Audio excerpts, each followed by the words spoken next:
2019. Hello. I'm making another video this year. Over the past 2 years, I've really enjoyed sharing a bunch of stories with you. Chapter 1 focused on the chronology of my life so far, and Chapter 2 was all about Yaya and Baba, my grandparents on my mom's side, and the major role they played in constructing and establishing St. Peter Armenian Church. For Chapter 3, I'm gonna take a different approach. Instead of looking at the past, this time around, I'm gonna look at the future. I want to talk about some goals I have, some dreams I have, not just for 2019, but maybe even the next 5 years, 10 years, who knows. What I do know is that there are 3 main things that I want to focus on this year. I'll start with number 3. Number 3 has to do with finding more meaning, more purpose in the thing that takes up a good amount of life. I'm talking about work. Now, quick refresher about my work story, which I talked a bit about in Chapter 1, so I'll keep it quick. In November 2008, I started as an intern at a small PR agency called Vantage. Fast forward a few years, I pivoted from the PR side to business development. Fast forward another few years, Vantage got acquired by a bigger PR agency called Pan Communications, where I reached my 10-year milestone in November 2018. 10 years! That's a long time! Now,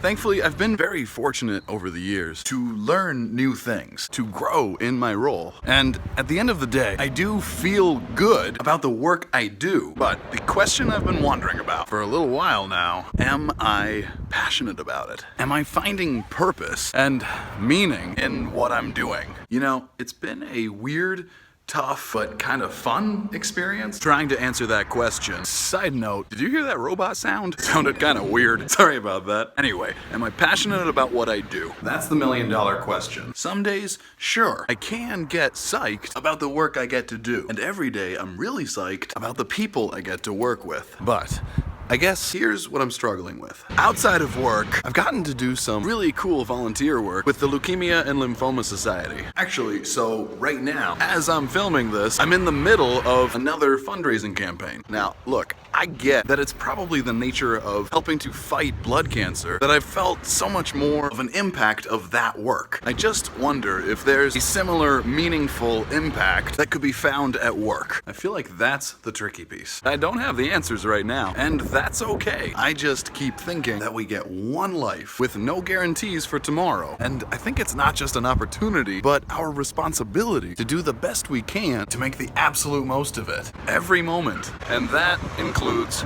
work.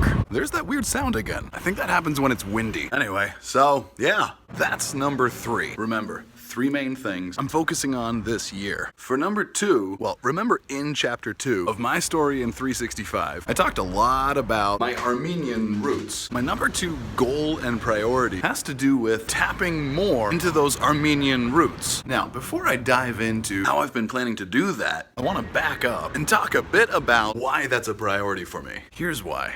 I am who I am today because of the Armenian side of my family. It's the Armenian side that instilled in me my values of family, of tradition, of faith, of good food. Does that one count as an Armenian value? Sure, yeah. Anyway, that is why this is important to me. Because in so many ways, the Armenian roots define who I am today and who I want to be tomorrow. So, with that in mind, I've been wanting to better define how me being Armenian can more prominently manifest itself in my day-to-day life. Now, thankfully, as of today, June 10th, I feel like I've already made some good progress on this one. Here's what I've been up to in 2019 so far, and some ideas I have for the rest of the year. The biggest thing this year has been just getting more involved in the local Armenian community here in the Bay Area. Take church, for example. Through some friends of mine, I've started occasionally going to the St. Gregory Armenian Apostolic Church. It's in San Francisco, and it's really beautiful. Now, the tricky thing, my knowledge of the Armenian language is pretty darn limited, so I don't understand much, but as weird as this might sound, I've still gotten an awful lot from the services I've been to. Like hearing the choir and the music, it makes me think of Baba, my grandpa, who, if you remember from Chapter 2, was choir director, amongst other things, at the St. Peter Armenian Church down in Southern California. So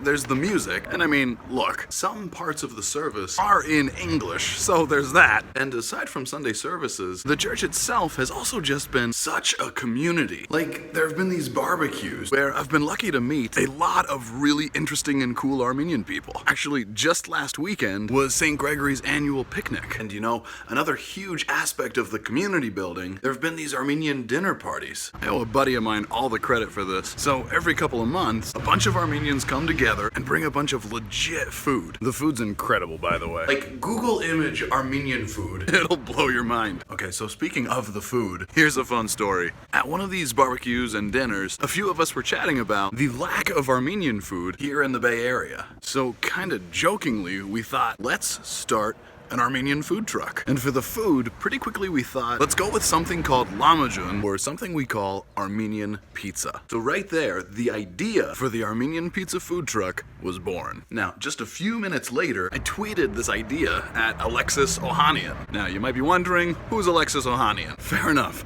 Well, in addition to being a prominent figure in the Armenian community, he's the founder of Reddit, he's got a venture capital firm, probably the coolest thing is he's married to Serena Williams. Anyway, so we tweet him the idea, and ask if he's interested in getting in on the next hot food truck. We didn't expect a response, let alone a response within 5 minutes, which is exactly what happened. It was super cool. Here's what he said. He started with, "I'm intrigued."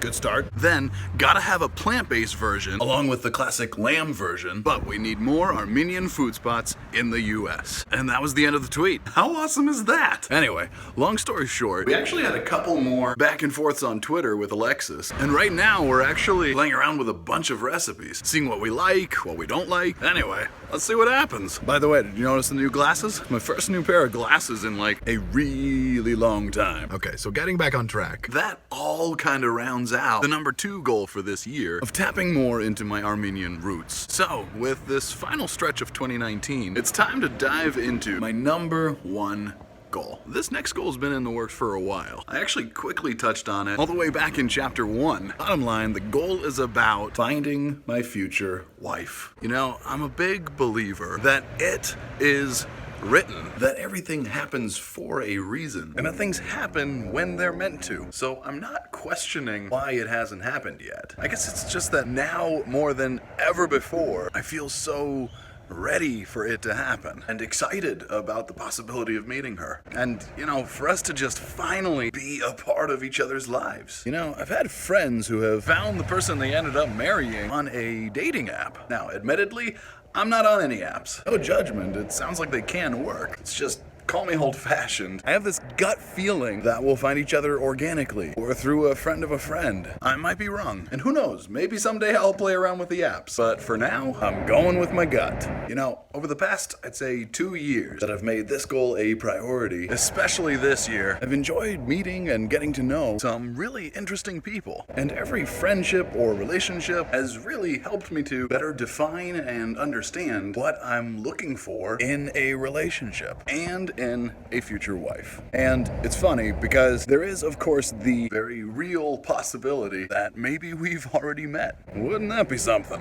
Anyway, that's goal number 1. And those are the 3 main goals that I've been focusing on this year. I feel like I've made some good progress on all 3 goals, but still working on them. You know, at the end of the day, I feel grateful to even have the chance to try to accomplish these goals. Do you know what I mean? Look, I don't mean to be cheesy. I guess I'm just trying to be very mindful of the fact that it's pretty awesome that these are some of the types of things that I get to focus on in my life. And for that, I am grateful. You know what else I'm grateful for? And this isn't related to the goals, but I can't imagine wrapping up this video without mentioning that back in June, my older sister and brother-in-law had their 2nd baby girl. She is sweet, happy, and I am so blessed to be this precious girl's godfather. That makes 2 goddaughters now. I am very lucky. Anyway, I gotta wrap this thing up. You know, on January 1st, 2017, when I started chapter 1, I really wasn't sure what that first chapter was gonna be about. All I knew was that in a kind of different way, I wanted to tell some stories. And as I wrap up chapter 3, I just want to say thank you. Thank you for watching these videos and for listening to these stories about me, about my family, about some of my hopes and dreams. It's been fun sharing them with you. So this is it for now. This is the end of the trilogy. But who knows? Maybe in like 5 or 10 years, I might do chapter 4. Tell you what, I'll tell the next story once hindsight is 2020. Speaking of 2020, hello.